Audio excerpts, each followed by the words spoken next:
They say your life flashes before your eyes in moments of terror. Mine?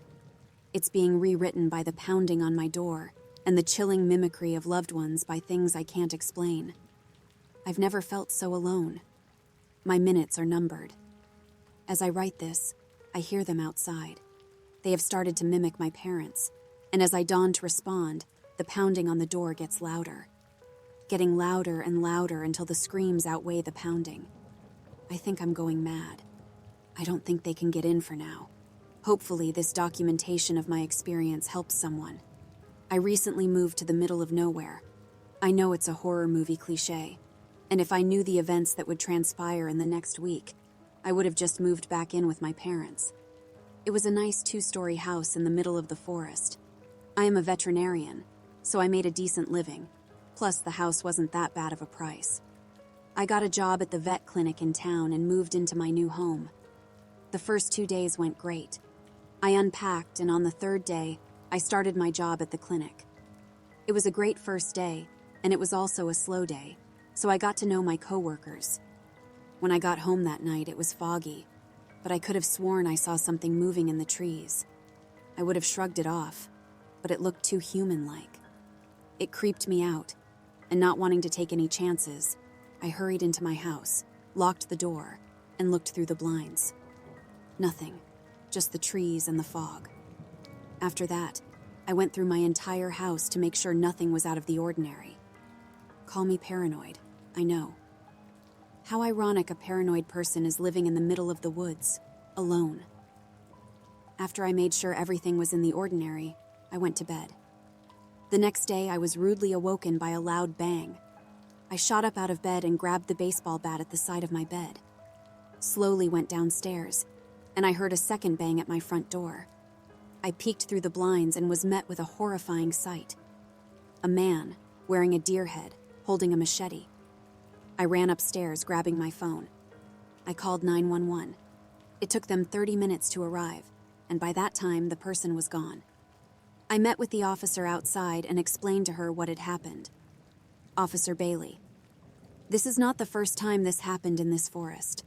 What we can do is do a walk through the forest. If it happens again, don't hesitate to call. Me. This isn't the first time this has happened? Officer Bailey. I wouldn't worry. It's probably a homeless person on drugs. Again, if anything else happens, don't hesitate to call. I didn't understand how a man wearing a deer head with a machete was a homeless person. Before I could say anything else, I saw her get in her car. With that, she was gone. I was back alone outside my house. I was weirded out, but before I could think about it further, my phone buzzed. I checked my watch and realized I had to work in an hour and a half. I got dressed and headed out. I got home late that night, and I noticed something very alarming. My front door was wide open. Instantly, I called the police.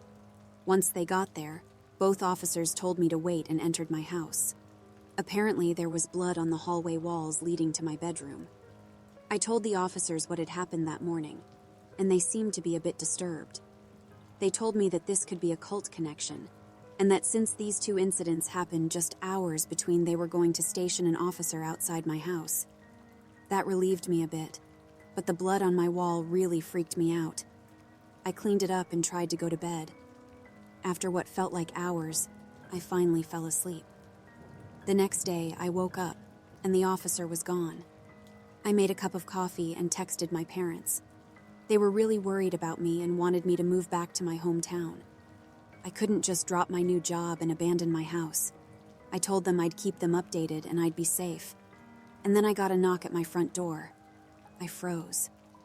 After yesterday, I was a lot on edge, so I went to the blinds and peered through. It was Officer Bailey.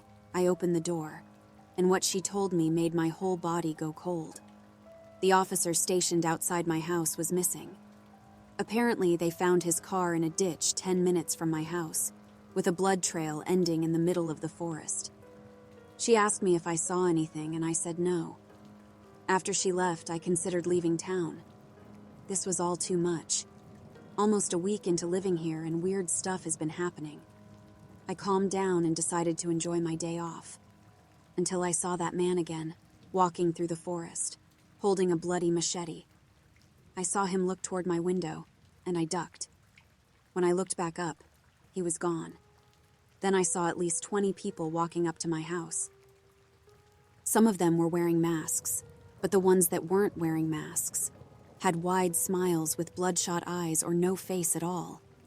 I was terrified. I heard glass break downstairs, and I ran to my bedroom door and pushed my dresser in front of it. I grabbed my baseball bat and my phone. I called the police, but I got no answer.